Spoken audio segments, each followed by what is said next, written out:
Ladies and gentlemen, welcome. We are delighted to have you with us this evening. As you most surely know, these are difficult times, and as such, we have arranged some extraordinary artists for this evening's entertainment. In order to maintain a sense of unity, you are invited and encouraged to comment on the streaming this evening. Our artists will be monitoring these comments, so please send them your love, support, and encouragement. Now that the housekeeping is out of the way, I am delighted to be able to begin tonight's presentation by introducing you to your host, Mr. Andy Chapman!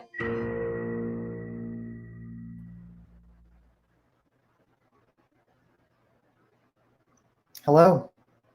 Thanks for being here tonight. In an increasingly maddening world, what do we do? Personally, I like to offer a sense of levity, a joke perhaps, such as, what does a performer say when they are stumped, sitting on a stump? Well, that performer might say a monologue.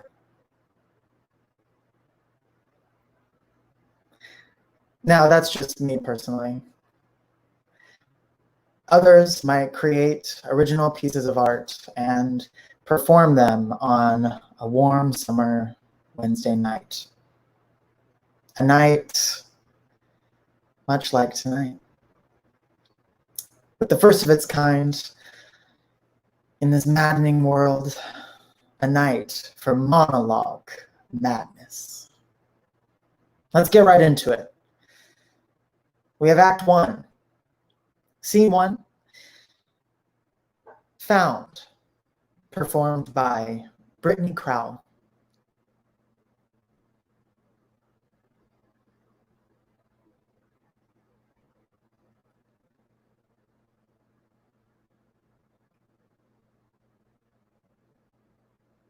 In a moment.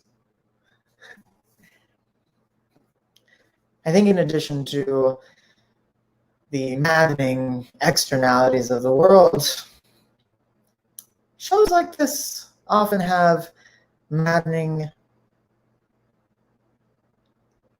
internalities.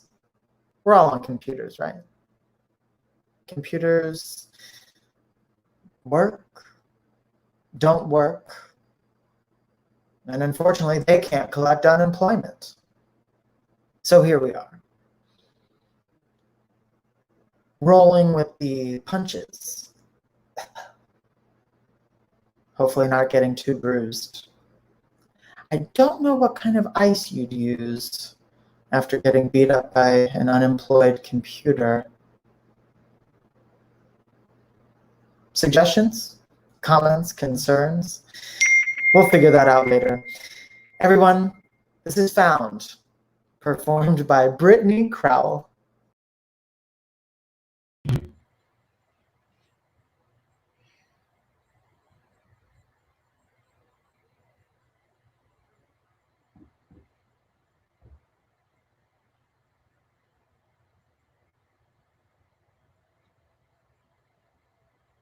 Oh, hi there. We found ourselves a nice spot, huh? It's strange. Just a few hours ago, I could have sworn that the dark forest was going to swallow me up, but now this feels like the most peaceful place in the world. It feels like a warm hug from a loved one. The woods are still the same, but somehow my mind has changed. We always used to escape into this alternate reality, into a world of imagination and dreams. I mean, my sister Ani and I, we used to play outside all the time, pretending to be animals and different characters, and Occasionally, we would try to draw other people into our fantasies. This one time we were on a playground. There were a bunch of other kids there as well. And we decided to slip into the role of two mysterious angels. We floated around trying to convince everyone that we were sent from above. We were extremely committed to our roles. And we worked pretty hard at convincing the other kids that angels could take any form. They could even look like children. But most of all, I think we convinced ourselves they were real. At home, our wildest fantasies always used to get us into trouble. Any kind of imaginative play or pretend was somehow irritating to our mom. The monster under the bed that scared the hell out of me. Just a dream. The tooth fairy. Just imagination. Our crayons turning into tiny people, ice skating across the table. Guys, stop making a mess and do your homework. I guess that she was overwhelmed at being a single mom and she had no time to waste. And then one night I had a dream that Ani died. And then she really did get sick. And then not just a dream. You know, I've always wondered why people put so much less value on what is happening inside of your mind as opposed to outside of it. What I saw and what I felt as a child were real to me.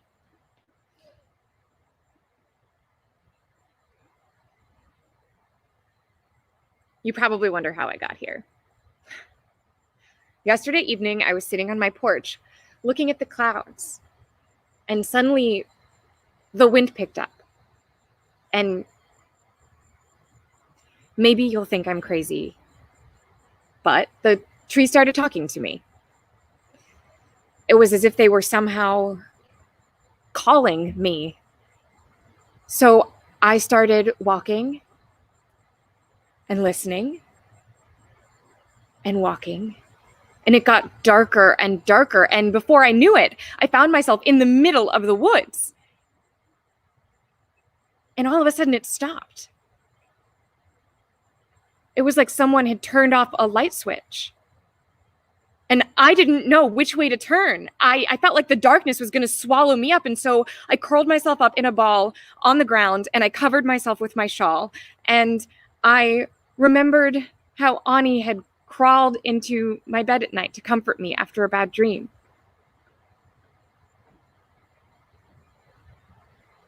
And that's how I got through the night.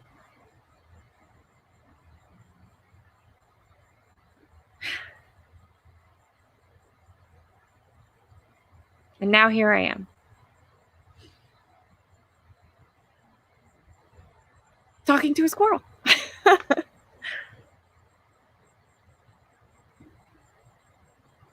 But they say that angels can take many forms, can't they?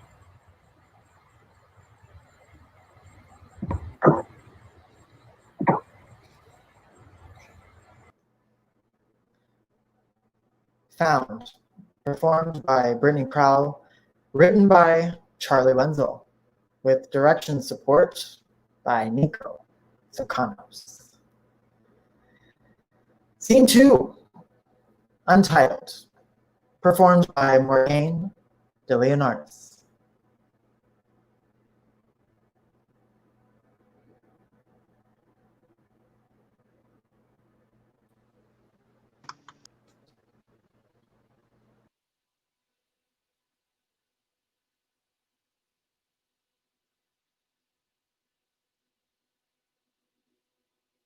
I probably look like a moron right now. If I had a therapist, she'd say self-deprecation is a security thing. Defense mechanism. Whatever. I know what I know. I've got a chipped tooth from compulsive biting and a cut on my face from pressing into the cage. And I'm in the same car as last week on my way to the same park where I'll take the same route home, eat some dinner, cold, and then find myself here again exactly by Wednesday morning.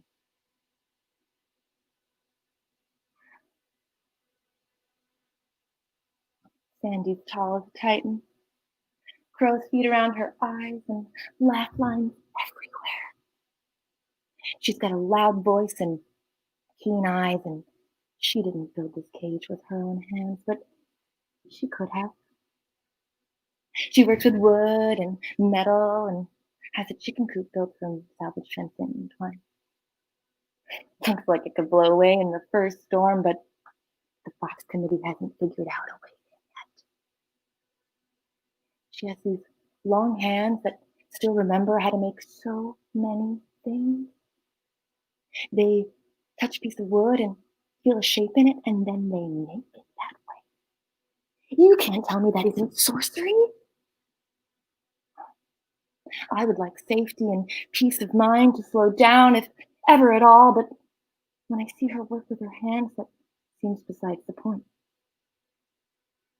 To be able to leave a mark in the world, to carve a piece of wood into a shape it would never grow into on its own, a shape like a spoon. I mean, not that, but leave a mark, you know? You bury a seed and it grows into a tree, so I'm told. I'll never get to see that. I watched her make a chess set once with all the pieces. I climbed up onto the garage roof and I watched her carve out each piece. And I wished that she would teach me. I wished that she would use those tools on me, mold me into something imperfect but beautiful. She saw me, rapped on the window pane, and I ran, but I couldn't bring myself to look guilty. I've got 10 years tops, probably more, like 2, and if I could carve some wood into, yeah, why not, a spoon, then maybe like I could watch someone find it and use it, and for 1 second I could forget that I'm always hunted. Recognition that time has passed, that time has changed differently with my presence in it, my presence and hers. Car slowing, almost there.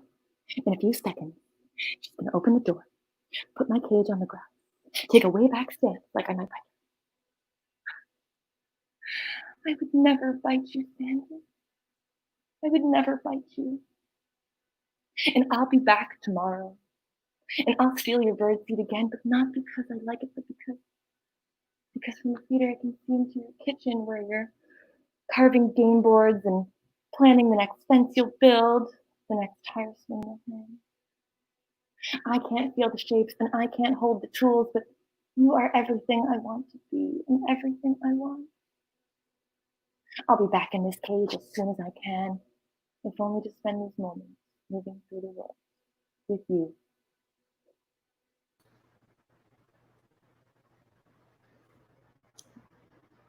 Untitled, performed by Morgane DeLonardis, written by Andrew Broaddus, with direction support by Tara Ocon.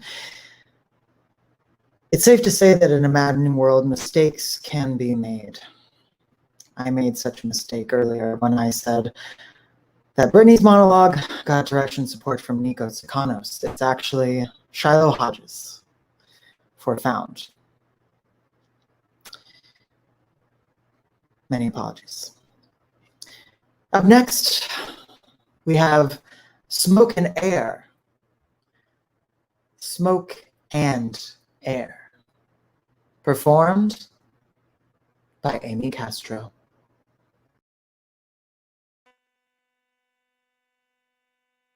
I still remember the script. They made us memorize it in training. Pull a mask towards you and place it over your mouth and nose and breathe normally. Although the bag does not inflate, oxygen is flowing to the mask. Be sure to put your mask on before helping others. If you help others first, well, you could literally run out of air. I snuck out after dinner. John is doing the dishes and the kids went up into their rooms to look at God knows what, and I don't know what came over me, sneaking outside. Literally sneaking like a goddamn teenager. I just needed to get away. I needed a cigarette. When John and I first married, whatever it was, 15? Holy shit, yes, 15 years ago, I hid cigarettes in the garage. I had stopped smoking when I got pregnant with Sarah, but still I hid them there, just in case. Under that stack of picture frames, behind the box of old photo albums. The first time I smoked, I was 13, a freshman. I saw a group of boys through a crack in the fire exit door behind the science building. I tried so hard to breathe it in smooth, to not let the smoke choke me. The thing about smoking is, even though it makes you cough, even though it burns your throat and leaves that taste of ash in your mouth, the moment after, you're left with a lightness. Your head goes up into the clouds and your feet almost leave the ground. John is strong, safe. At first, the fire almost made up for the ashy aftertaste, but fire gave way quickly to the burnt embers of cheek kisses and hand squeezes. Now, well, he's the kind of man who will do the dishes. And I wake up in the morning with cotton mouth and my feet firmly on the ground, head thumping, heavy weight on my chest. I wish there was a barometer for that fine line between hard love and wrong love. After that first cigarette, there was Logan. Logan was like an aged whiskey, bitter, but with a hint of sweet. A disgruntled poet, or as I saw him at the time, he always felt so misunderstood. But I understood him. Or I wanted to understand him so deeply that I tried to breathe him in. From the moment he held that match to my mouth, I was stuck on him like lipstick on a filter. Logan and I would spend days in Charly's parents' basement, sitting on that old orange suede couch, all beer stains and ash burns, lit candles and exposed bulbs, talking about changing the world, about being poets and artists, about everything political. John and I finished our basement last year. The kids wanted a pool table, John wanted tool storage and a place to build things. I wanted a quiet corner for reading. No one could agree, so it is just we. A clean, carpeted, empty space smelling of stale, fresh paint. It was never the same after Logan.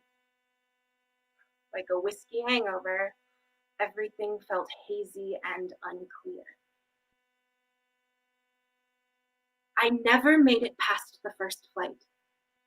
Never got back to that feeling in the pit of my stomach as the metal rattled around me, and I felt the wheels slowly leave the ground, lifting up and into the air. I can still remember the speech, though, and the dream of spending my days traversing the sky and discovering new cities between bouts of breathing in stale cabin air and snacking on tiny pretzel packages. We're gonna fly away from here, kid, Logan used to say to me. It would be just me and you and the sky. I was doing it for him. I was going to master the sky for both of us. Now I spend my days wandering aimlessly from laundry room to kitchen, discovering forgotten bills between diaper changes and heating up leftover casserole. Sometimes you have to grow up. Sometimes you have to grow up too soon. When did I start affixing the oxygen mask on everyone but myself? My head is light from lack of oxygen, not from proximity to the clouds. The ghost of my 15-year-old self keeps appearing to me in my dreams. She looks disappointed. She keeps whispering a slow mantra that has gained volume and momentum with each repeated go, go, go. But instead, I pulled out the cigarettes, snuck out the side door, climbed over the fence, crossed to the field. Just me and the stars, like taking a smoke break with the angels up in the sky. But eventually, you reach the end of the cigarette, and you're left with a light head and an ashy mouth to float your way back down to earth.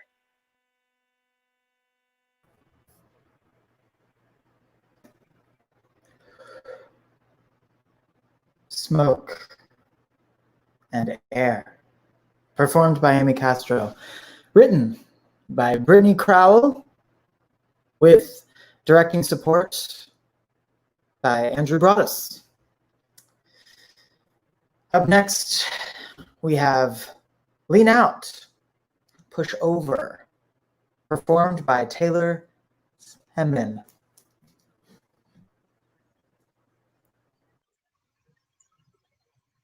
You want to know what activities in past positions I have excelled at or enjoyed?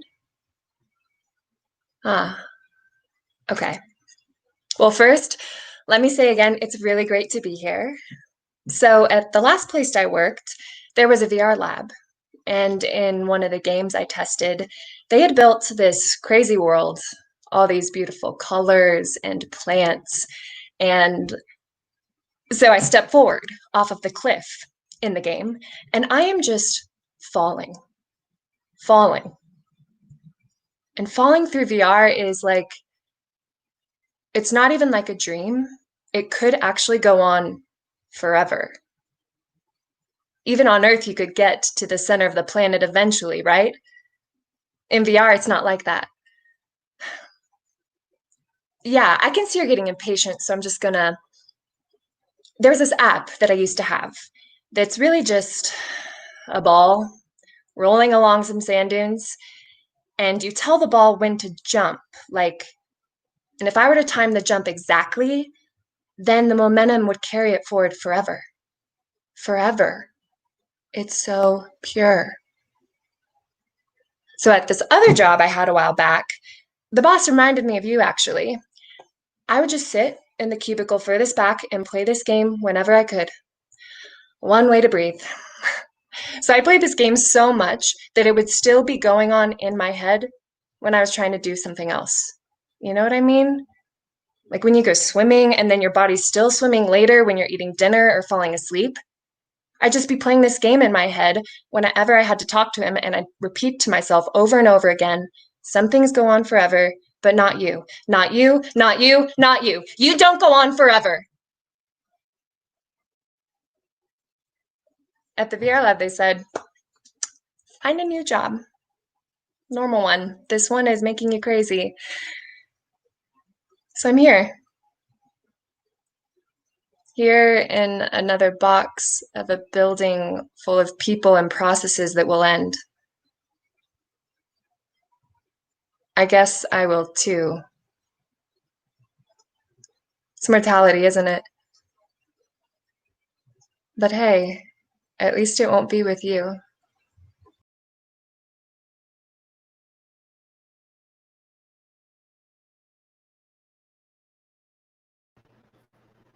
Lean Out, Push Over, performed by Taylor Semin, written by Shiloh Hodges, with directing support by Peter Farr.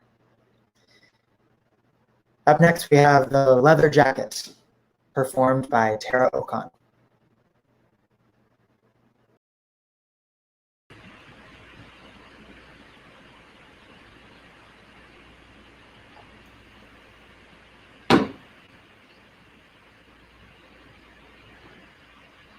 Thank you for the smoke and the light, and for standing with me here on this street corner. It's been a while since I was near someone for more than a passing moment. A while since someone showed me a kindness like you have. Since there was someone to listen. Now,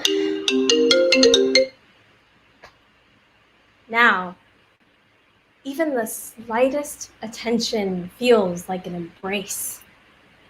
Like the weight of this jacket, hugging my shoulders, letting me know I exist to others, to myself.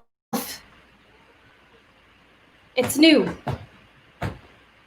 yet familiar. Like this jacket.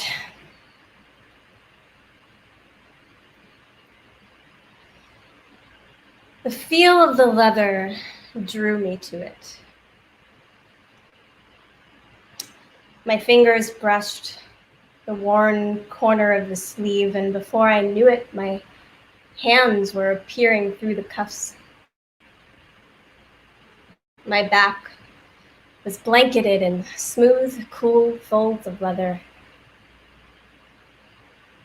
like a hug from behind.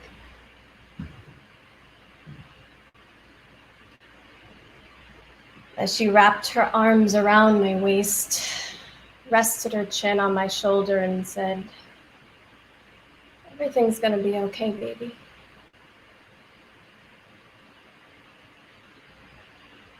I couldn't stand the smell of cigarettes then, so out into the night she'd walk to puff away the strain of life, alone and cold at the end of the driveway. And then she'd come back inside, wrap her arms around my waist, press her cool leather jacket into my spine and say, "Everything's gonna be okay, baby." And I believed her.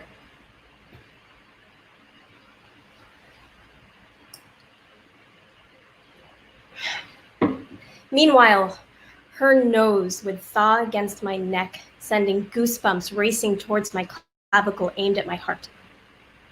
And I would try not to flinch. How could someone be so cold and so warm at the same time?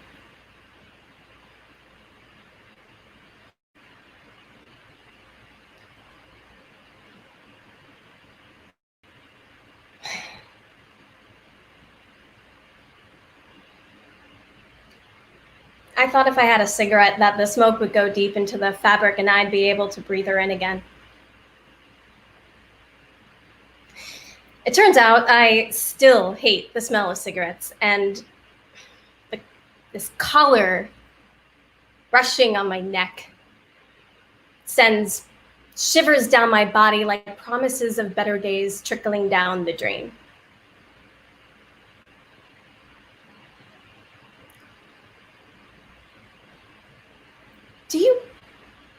Do you want it? Yes, as a thank you for listening to a lonely person's ramblings, for the smoke and the light. Please take it.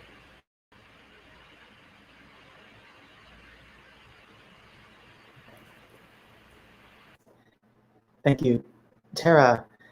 That was The Leather Jacket, performed by Tara Ocon, written by Julia Jurgilewicz, with directing support by Amy Castro. Our last scene in Act 1, Thinking of You, performed by Peter Farr.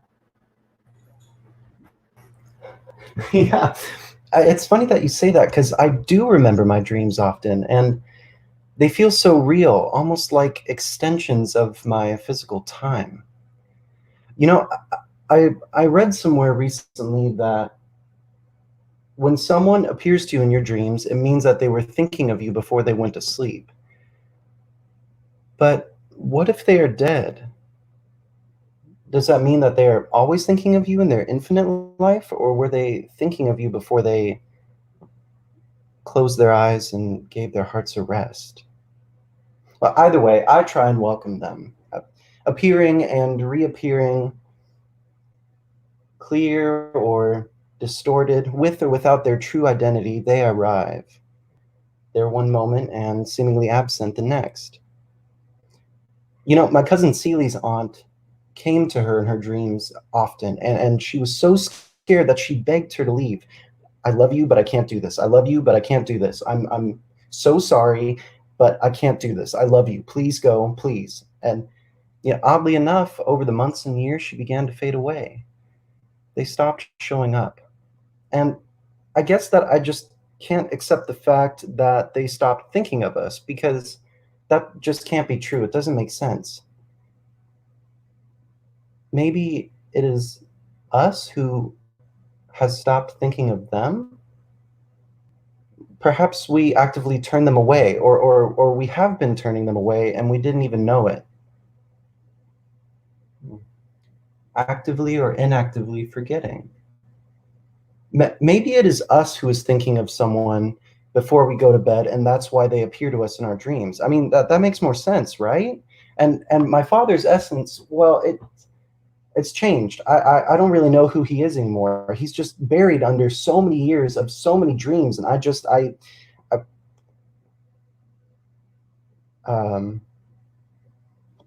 sorry.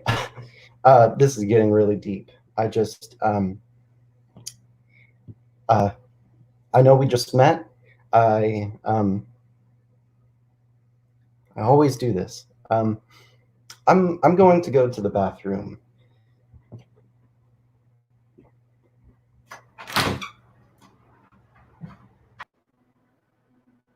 Thinking of You, performed by Peter Farr, written by DeLonardis, with directing support from Jamie Graham. Everyone, that's our first act. Please enjoy a brief intermission with superstar DJ Alberto Denis. We're gonna try. Let's see, we've been having some technical difficulties. There's some hope. I can't tell this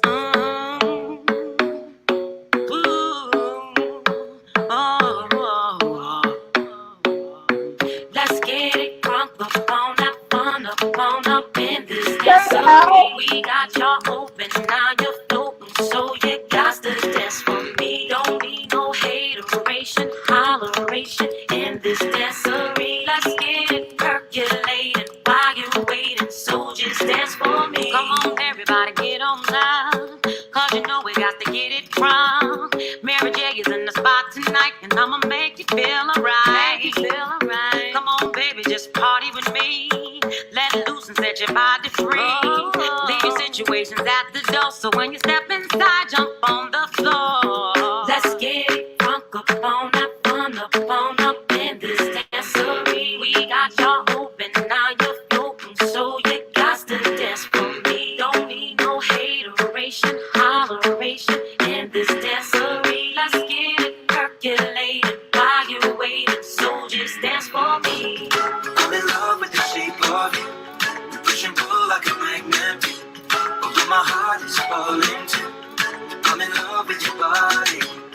Last night you were in my room. Now my bed sheets smell like you. Every day discovering something brand new. I'm in love with the shape of you. What you gonna say? You ain't running game. Thinking I believe in every word. Call me beautiful, so original. Telling me I'm not like other girls. I was in my zone before you came along. Now I'm thinking maybe you should go. Blah, blah, blah. I be like, nah, ta-da, ta-da, no, no, no. My name is no. My sign is no. My number is no. You need to let it go. You need to let it go. Need to let it go. Nah, ta-da, ta-da, no, no, no. My name is no. My sign is no. My number is no.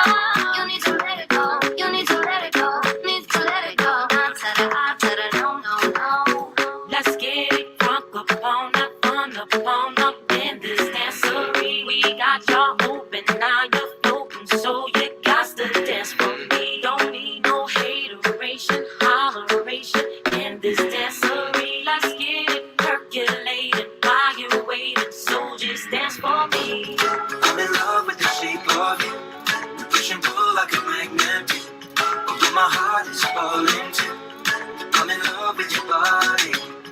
Last night you were in my room. Now my bed sheets smell like you. Every day discovering something brand new. I'm I'm in love with the shape My of you. name Come is on, no, be my my sign baby. is no, my number Come is on, no. be my You baby. need to let it go. You need Come to on, let it be go. my Need baby. to let it go. Down to Come the on, I be to my the no, baby. no, no. My name Come is on, be no, my my sign baby. is no, my number is Come on, be no. my You baby. need to let it go. You need Come to on, let be it go. my Need baby. to let it go. Down to the I to the no, no, no. Come on, be my baby. Come on, be in love with your body. Come on, be my baby. Come on, be in love with your body. Come on, be my baby. Come on, be in love with your body. Come on, be my baby. Come on, be in love with your body. Come on, be my baby. Come on, be in love with your body. Come on, be my baby. Come on, be in love with your body. Come on, be my baby. Come on, be in love with your body. Discover something brand new. I'm in love with the shape of you.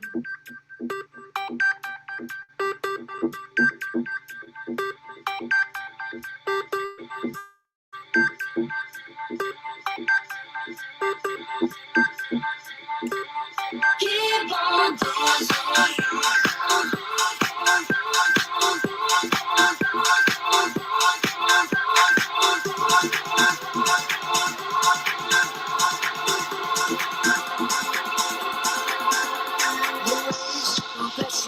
for some reason, but your love keeps on coming like a thunderbolt. Come here a little closer, 'cause I wanna see you, baby, right closer.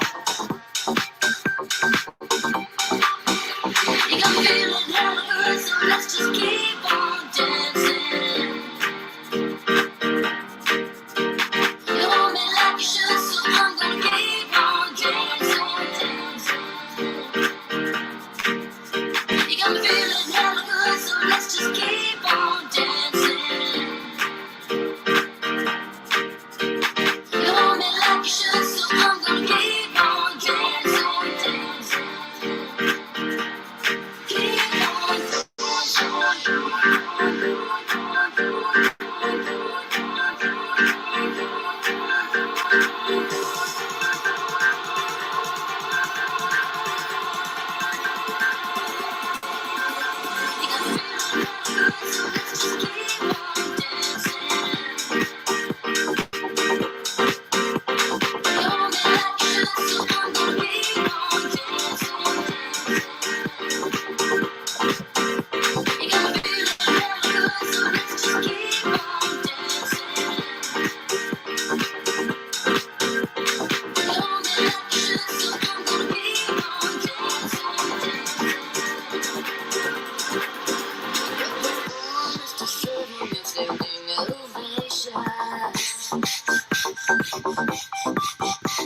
And who would have thought it'd be the two of us?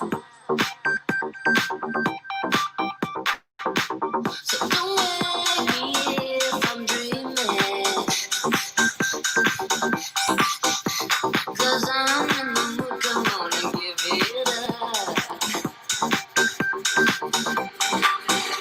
You got me feeling hella good, so let's just keep on dancing. You hold me like you should, so I'm gonna keep on dancing. You got me feeling hella good, so let's just keep on dancing. You hold me like you should, so I'm gonna keep on dancing.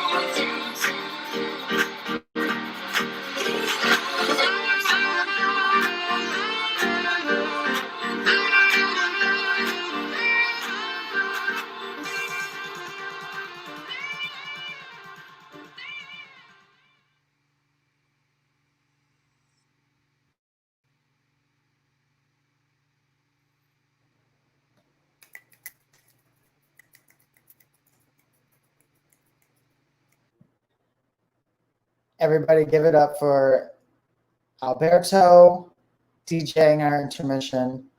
You better tip that DJ. Figure out his Venmo. get it together for Alberto. Thank you so much. Moving right along, we have Act 2. Up next, first scene of Act 2, Collecting Dust, performed by Jamie Graham.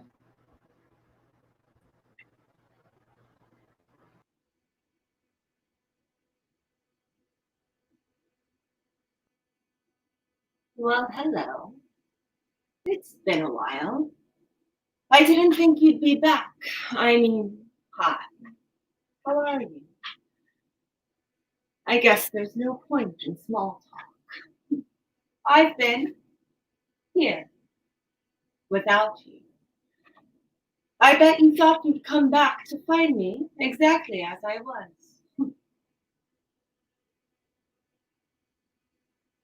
Collecting dust in anticipation of your return. Maybe it was like that at first. Me, suspended inside myself, ready to recede back into obscurity the moment your key rattled the door lock. Thus not get too comfortable. Surely you'll be back any moment now. How long has it been? Months? Years? It could be centuries for all I know. Turns out, time works differently now that I'm not on your schedule. Don't get me wrong. I did enjoy our arrangement. I enjoyed the tread of your footfalls, the flickering of the light as you moved past, how I would weave threads between your actions, your comings and goings, your ins and outs, your ups and downs, the sweeping, gathering, looping sensation of your movements against the surfaces of my body. Such a lovely dance we did each night. But now I realize I was just a container for your actions, a place to do your bidding, not a partner. I might as well have been dancing with myself, since you were so oblivious to me the whole time we were together. It's like I have layers and layers of history and meaning inside of me, and you only excavated what was useful to your story and ignored the rest. The thing is, I was so enamored by your adaptation of me, so content with the activation of you that I forgot all about me. Oh, come on. You know it's true. What? Do you feel bad now? That's kind of nice, actually. Remember the first time we met? Talk about collecting dust. I was so happy to be cleaned of my cobwebs, to be renewed, to be wanted again. And you were so spooked. You kept thinking you would find a ghost lurking around every corner. It was adorable. But that's the thing. Since you've been gone, I've returned to my ghost, the ones who know me, where I come from. The silent observers of my innermost thoughts. The real stories I have inside of me. And so I've been tending to them, these stories. How should I describe it? It's like feeling my own shape, the very edges of my existence, the very dark corners that you chose to ignore.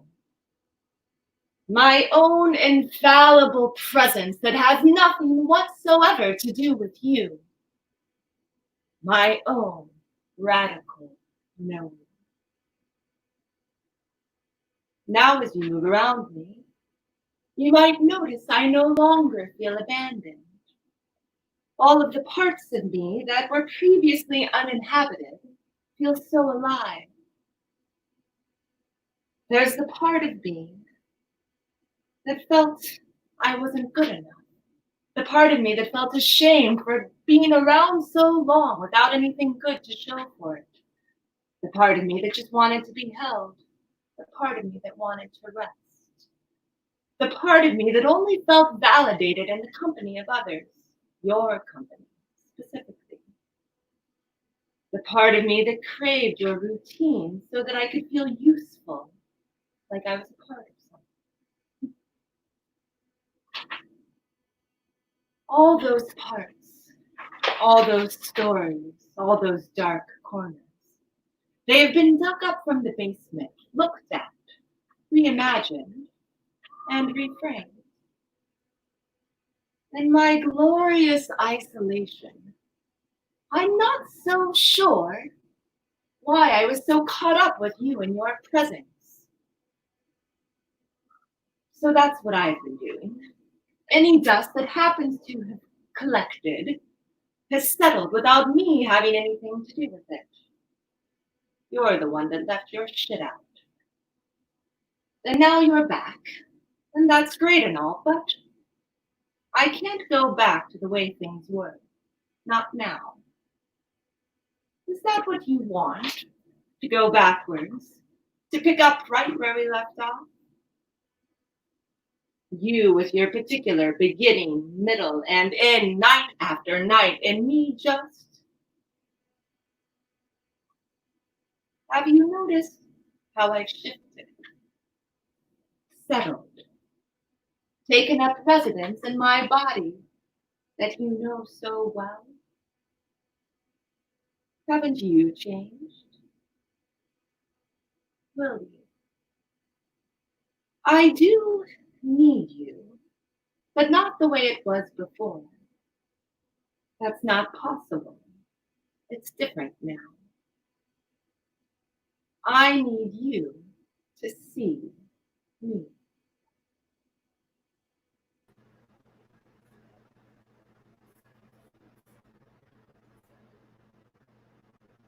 Collecting Dust, performed by Jamie Graham, written by Tara Ocon with directing support from Charly Wenzel.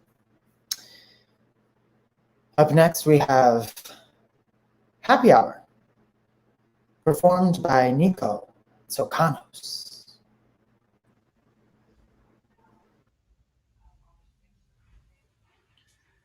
I did it. I tried to believe in myself. Tried to do what I want. It's been one day. So yeah, I'm not getting my hopes up. And at this point, it just feels like a marathon I'm never going to run. I know you can't relate. You want something, it's done. How am I supposed to know where to start when I can barely take a shower in the morning?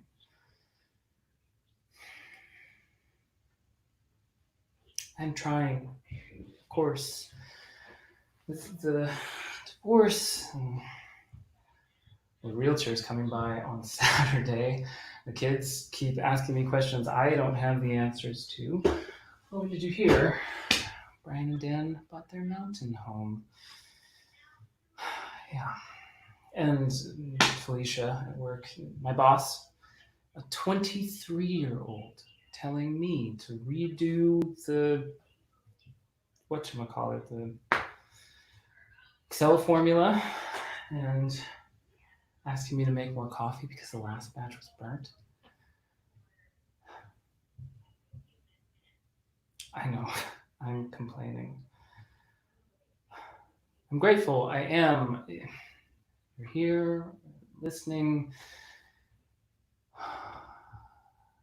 You're so patient. I keep running from A to B to X, and I don't know how I got to X or even Y. All I know is that I am exhausted. My feet are swollen, my skin is sagging, and so is my heart. If he was... You're right. I can't go there. I cannot go there. You would be so much better at living my life. And again, you wouldn't be here to begin with.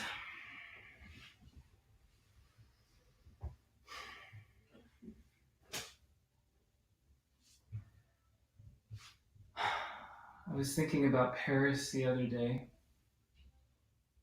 Do you remember? The sand at sunset. Rosé for days and croissants every morning. Oh, the gardens. I didn't even want to go at first. Turns out that was the most free I ever felt in my life.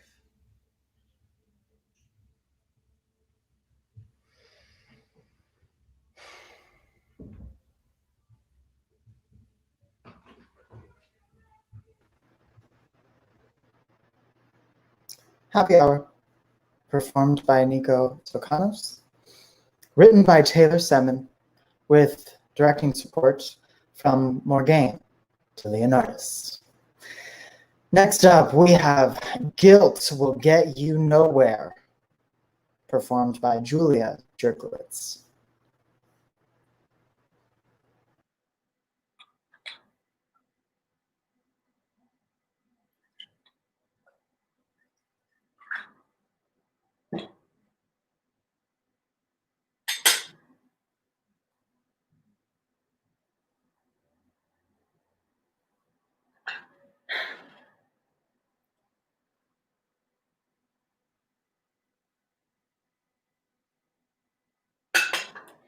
Now, I'm going to tell you this because your mama won't.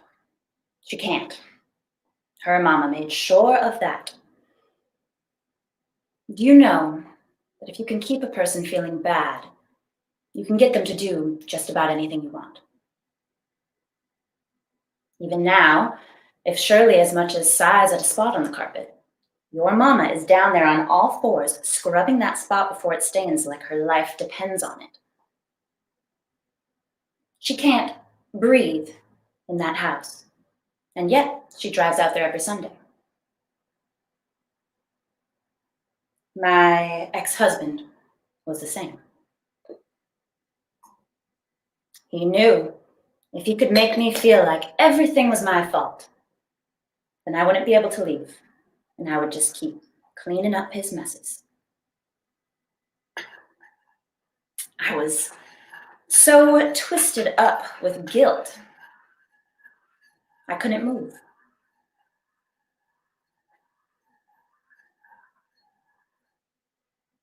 And then one day, I just stopped. I had to move heaven and earth to pull up those roots, but I did it. You see, if you stay in a bad situation long enough, it starts to become your fault too. Best not to begin at all. And now he can't come back into the States or the IRS would have his ass. But that's not my problem.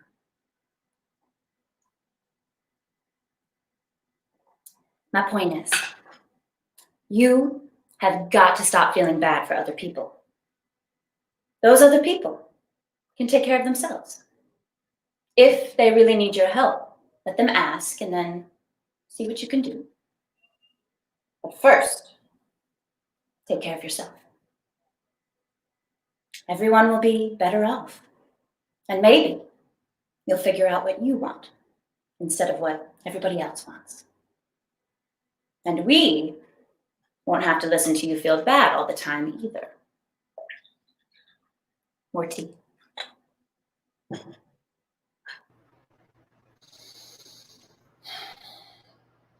Guilt will get you nowhere. Performed by Jurgilewicz. Written by Jamie Graham with direction support by Brittany Crowell. Up next, we have Pillow Talk, performed by Charly Wenzel.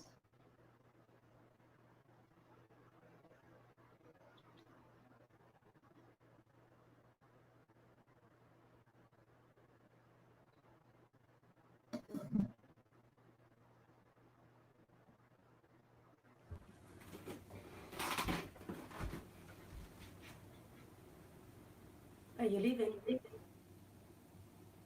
Stay. I won't be able to fall asleep. But you can. Sleep, I mean. What? I think it's so funny. People are creeped out by the thought of watching someone sleep. It's not like, hi, I'm a sociopath, or, an immortal vampire staring at you all night. I mean, when you're walking through the living room where your mom is taking a nap on the couch, or you glance at the rearview mirror and you see that your best friend has fallen asleep with her cheek pressed so unattractively against the window because you've been in the car for 6 hours, or when you have to get up early and you get a glimpse of the half-empty bed as you're running out the door. Like that.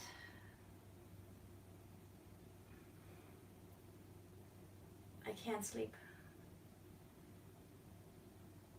And I can't stop thinking about the fact that I can't sleep.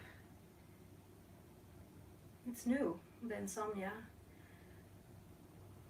I used to be able to sleep anytime, anywhere, but now I'm awake at 4 a.m. with this gritty taste of cherry and melatonin at the back of my throat. Staring at the bedroom wall while I clutch a pillow and wonder if I've gotten old. That's new too. The clutching. I saw this picture online of different sleeping positions with fun little names on the bottom, like the starfish, the log, the fetal position, which used to be my go-to, but now since the pillow, apparently I'm a yearner, reaching for something. And I'd love not to read anything into some stupid sleep personality theory, because I know deep down that it actually doesn't mean anything, but now not only am I thinking about the fact that I can't fall asleep, but when I finally do, holding that pillow to my chest, I'm wondering if I'm yearning because my aging body can somehow sense the absence of anything or anyone else to cling to. All the while noticing that the mattress is wearing unevenly.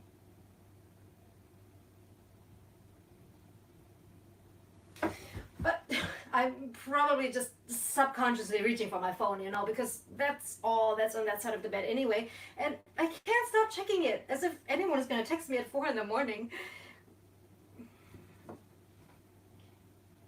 Wow. Yeah, it's late. You should go if you want. Or you can stay. Or you can wait until I fall asleep. Just stay.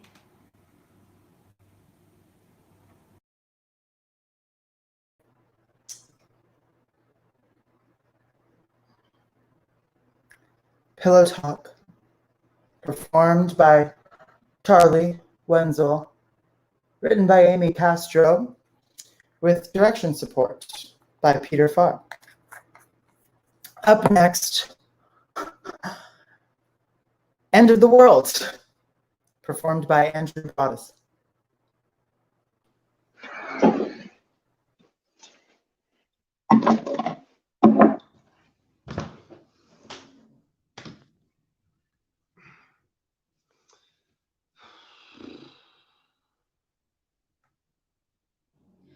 Hi, you've reached Michelle. It's my voicemail. Leave me a message and I'll call you back when I have a chance.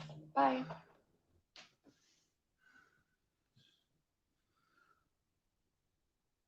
I wish I had something profound to say, Michelle. I wish I was able to light up your eyes like I could when we were kids. But what I have to say about the world right now isn't really exciting or groundbreaking. I think it's terribly simple. It's part of why I appeared calm when things got shaken up a couple months ago and didn't check in with you then. It starts from within. I know there isn't a single thing that takes place in the world without starting within a person, a mind, a soul.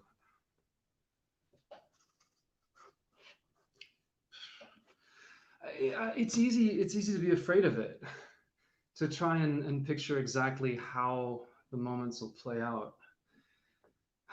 Or perhaps more specifically, to try and picture the phone call we'd make, or the dropping of everything and getting into the car come hell or high water, or continents on fire and hornets capable of murder, as has already happened this year.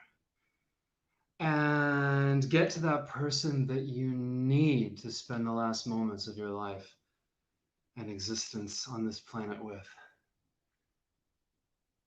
Obviously, there will be urgency and fear. But for me, once I'm sure the world is ending and all humanity's speculation has suddenly become reality, I hope it finds me in its own way, just unshaken, doing normal people things. Because if this urgency that you're saying is absent from my behavior now, doesn't just show up when the world is actually ending, then that means that I, or at least I hope, live my life in a manner acceptable of death. That I'm already at peace.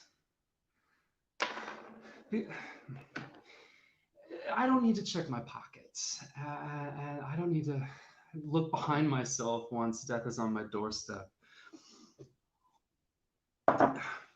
There's not a single thing I neglected, and nothing I need to make amends with, so my spirit can just blast off this world without regret. I loved the people that I wanted to love. I said the things I wanted and needed to say, and I gave my best shot at my dreams. And I enjoyed myself. I think that's how it was for us when we went to school together. Or at least how I remember it. Not a care in the world. I can still come over for tea today if you'd like me to. I have plenty of masks. I promise I'll wear one. And hopefully I could bring you a smile. Or your favorite tea, at least. I just picked up some English breakfast.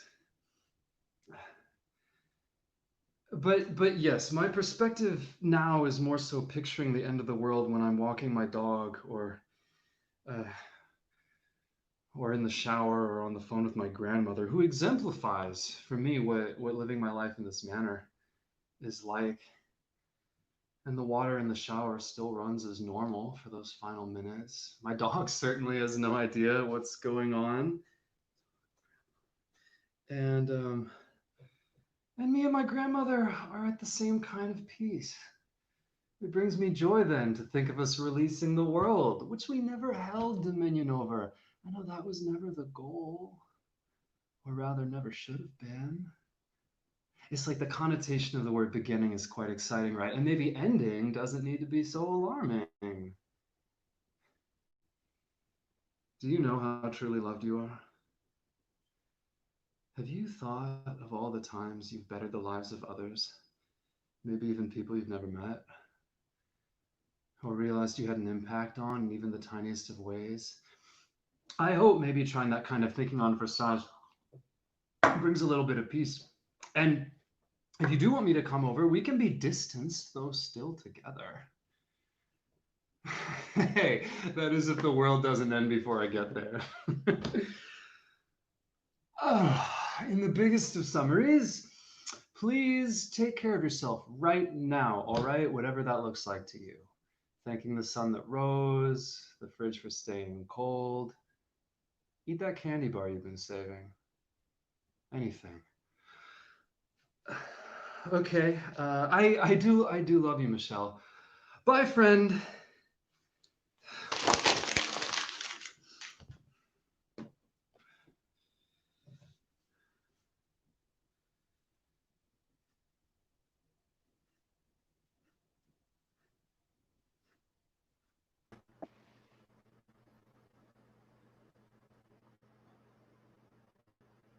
End of the World, performed by Andrew Broaddus, written by Peter Farr. Direction support from Julia Jurgilewicz. Ending our night tonight will be Untitled, performed by Shiloh Hodges.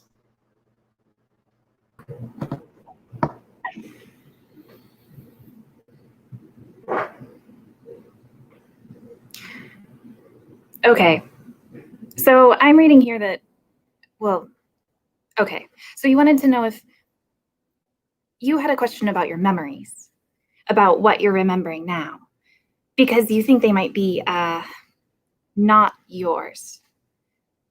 Yes? Yes.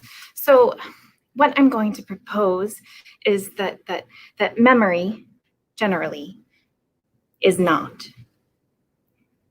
Because, see, I'm reading here that there are no memories, per se. See here? See there? So, you see, no memories, per se. And all the infinite possibilities of creative creation, someone decided that memory just wouldn't. You look skeptical. I don't blame you. Look, I get it. It's flabbergasting. And I know you were hoping for some kind of guidance. Trust me, I know. As fates go, you really drew the short straw. I get it. But look, I'm with you. Do you feel that? I am with you. I'm here, you're here, we got this. We'll get it together. And so, not to flabbergast it further, but it has to be said. I mean, it says here, I'm reading here that even as memory is not exactly, you can still, well, have them. Because it's not like you don't dream, right? And what are dreams if not memories of okay. Let me try something. Will you just let me try one thing?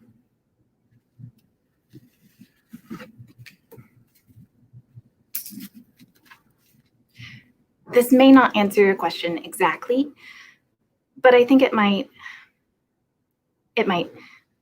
well,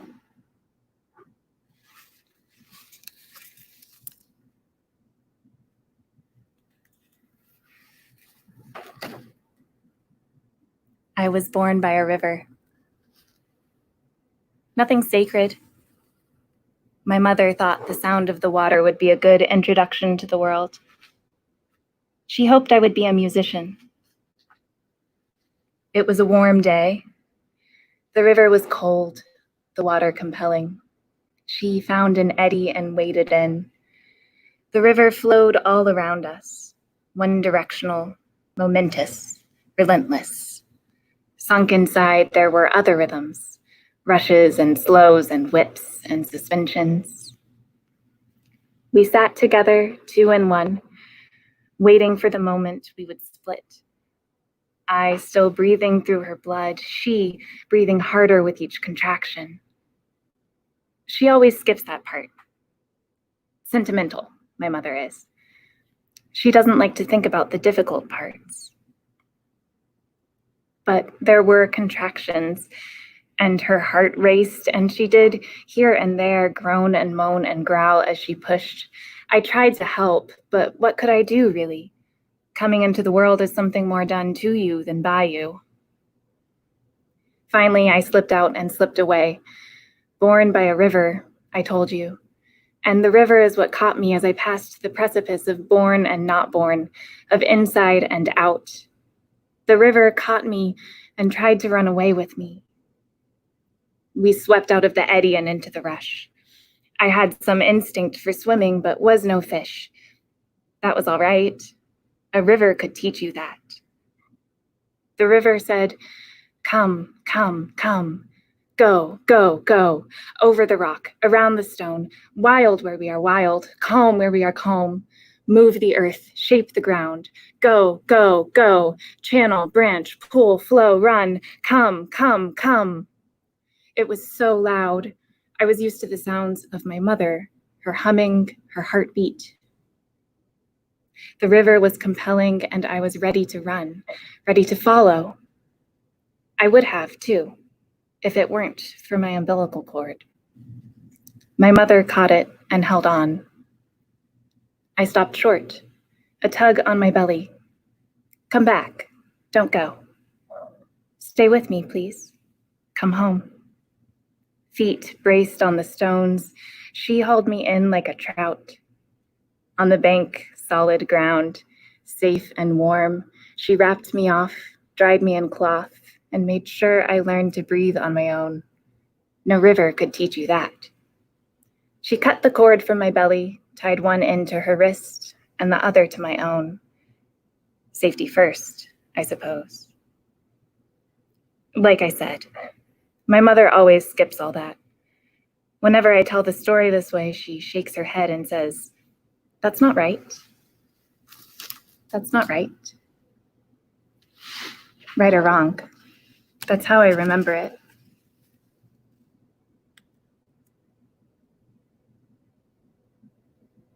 You look skeptical. I don't blame you. Untitled, performed by Shiloh Hodges, written by Niko, Tsocanos, with direction support from Semin. Everybody, that's our show. Monologue Madness. Keep it together and come back next time. See you soon.